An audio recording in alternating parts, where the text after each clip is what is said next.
is good, everybody? Welcome back to another video. We are here at OEX San Diego, aka kayakfishingsupplies.com. Something a little bit different today. We're not fishing, we're not out on the water, but I think just as exciting, at least for me, because as you can see, we got some cool stuff going on with the kayak. And really what I'm going to do today is just walk you guys through everything that I got going on, from the front to the back, in detail, and just show you everything from the trolling motor, fish finder, battery, wiring, how we make everything work. And all this is on my Hobie Pro Angler 14 with 360 drive. So guys, I'm super pumped for this one, and let's get into it. So up here at the front, we got the bread and butter. We got the MotorGuide XI3 trolling motor with it's the kayak version. So it's a 55-pound thrust. It's got the Pinpoint GPS Spotlock capability on it. And this thing is an absolute unit. It will turn your kayak into a fishing machine just like that. So I'm super pumped to have this thing on the boat. And the guys here at OEX did an awesome job rigging it. It looks super clean, super professional. I'll show you guys a little bit more in detail on how we have it rigged up and how we pull it down and up and stuff. But to start, we have it right here on the one objective bow mount I mean, that's what it is, the one objective mount right here. Super clean, no drilling necessary like in the hull of your boat. It uses the original components, and it's like low profile. It looks great. So check that out from one objective. And we also have the quick detach plate here. As you can see, you just pull that out and then you can lift the motor up and then go back in.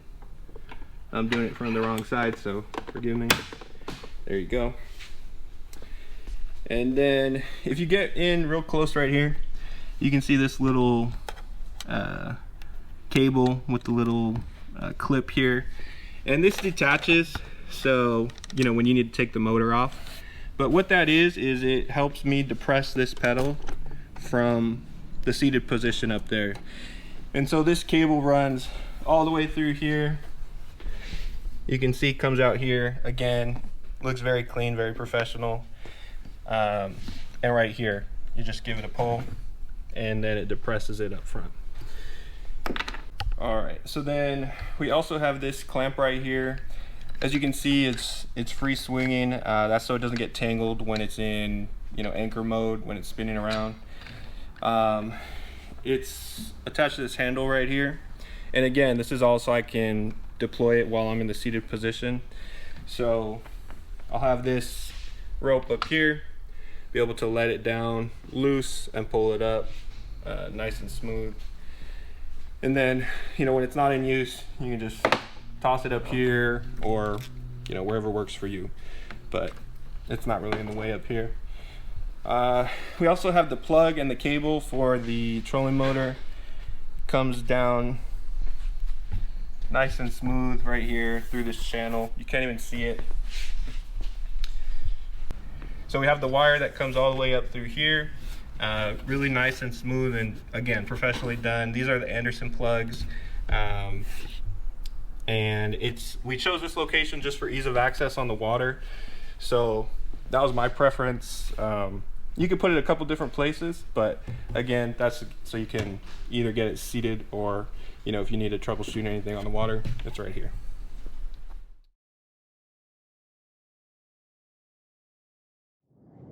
Alright guys, I'm going to try and show you the way that I deploy and stow the trolling motor. So I know I talked about it, but I want to show you guys in action. So again, I have this pulley here with the cord tied to the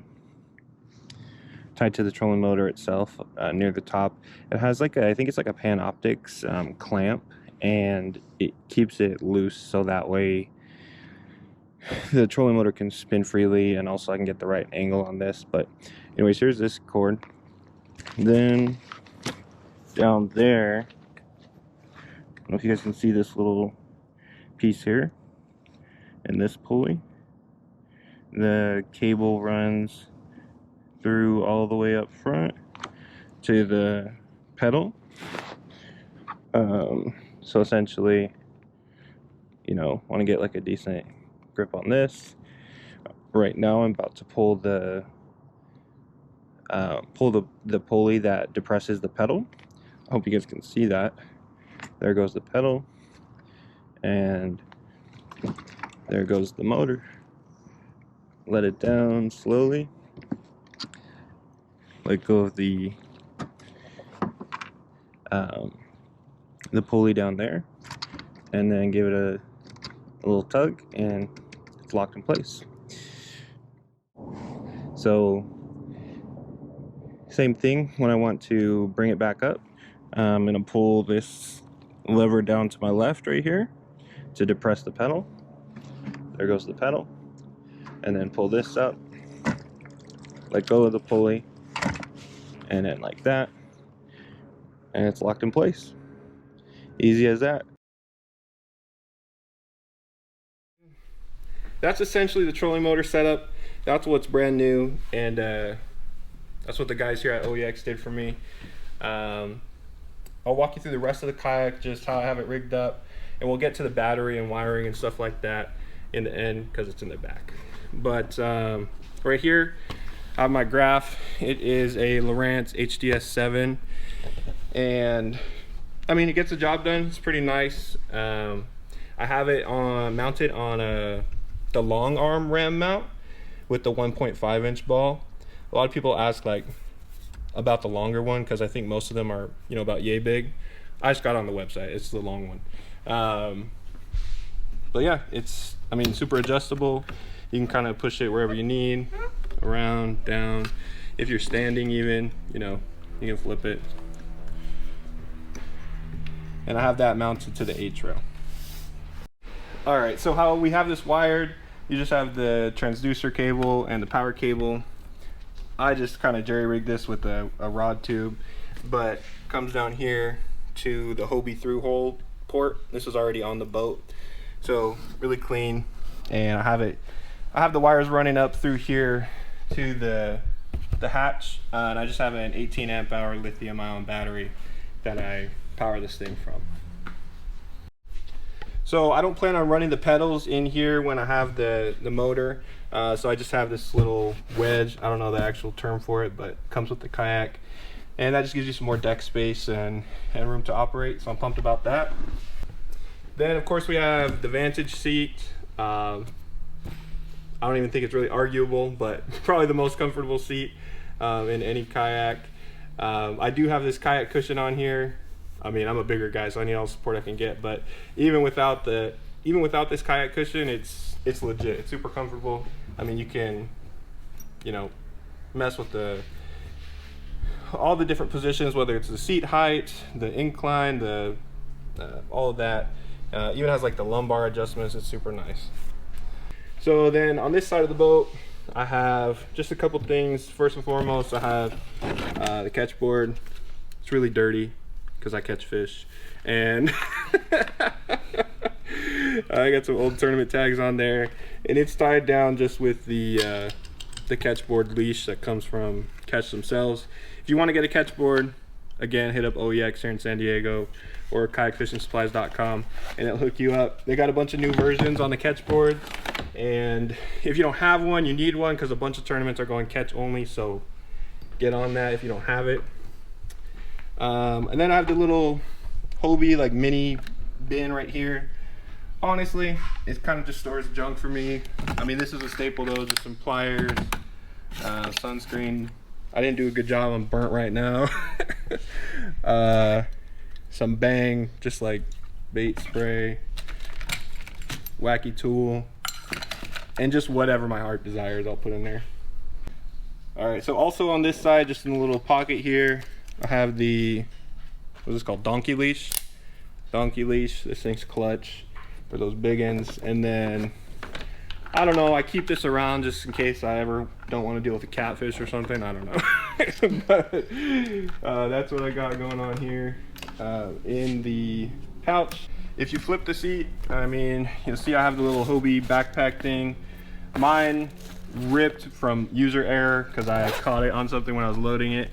But in here, I just keep random stuff, maybe like some food for the day, water. I'll keep my scale. I don't really use it much on the kayak, but I want it when I get it big in. I have some other pliers and stuff. It's just convenient storage. All right, so then back here, I keep the leverage landing net from YakAttack. Super nice net, I mean, for one-handed maneuverability. And yeah, easy to grab from back there, flips open.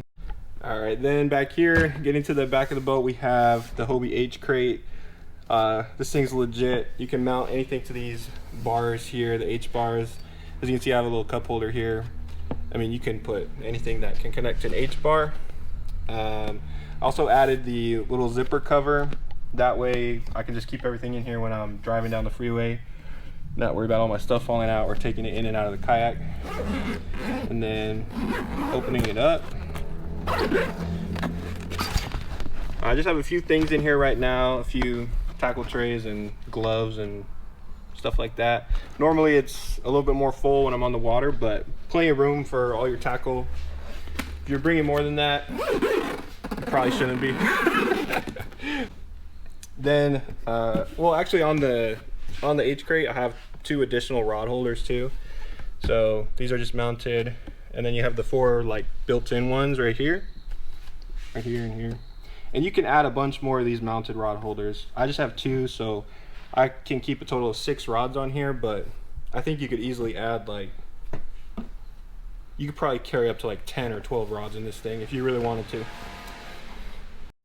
All right, so then finally back here in the very back of the tank well, we have the 100 amp hour lithium battery. This is just a battery box that I got on like Amazon. You can get any battery box, but we have the wires from the battery running through right here, and then a quick plug right here going into the hatch, the little twist and seal hatch. So it's really nice and clean again. I mean, you see the plug and the wiring, everything looks super professional. And then we also have the battery. Let me show you guys. So we have this strap holding it in, but there's also, just move it a little bit, this this piece that secures it on either side, so that way it's in there nice and secure. Also, we have a little USB port here that my guy Kerry, shout out Kerry, he put in for me right here on the battery box, and that's going to power my GoPro, like the over-the-shoulder GoPro. Alright guys, well, that's going to do it for my kayak. I'm super happy with how it turned out. Once again, shout out to OEX here in San Diego, kayakfishingsupplies.com, and my guy Kerry. He's a legend with the rigging. Thanks, Kerry. But yeah, guys, if you like the way my kayak is, if you want to do anything similar, if you want to do anything with your kayak, hit up OEX, hit up Kayak Fishing Supplies. They will sell your kayak, rig it fully, and ship it to your door no matter where you're at in the country, and it will be plug and play. So it can't get any easier than that, and it's going to look really professional, really well done, and really, you know, it's just another level beyond like a DIYer. Not to offend you guys, I know you guys do your thing, but I'm just saying, man, if you want it done nice, if you want it done professional, hit up OEX, hit up kayakfishingsupplies.com. And especially for the MotorGuide. If you guys look out a MotorGuide, Kerry and OEX, they specialize in custom rigging motor guides, whether it's on Hobie or, you know, if you have another kayak, hit them up and see what they can do. But they're a wizard when it comes to making these things work, and you know, they're the experts. So give them a call, and they'll get you hooked up. But thanks for watching, appreciate it, and appreciate the guys here at OEX for hooking up the kayak, and I hope you guys like it. I'll see you guys out on the water.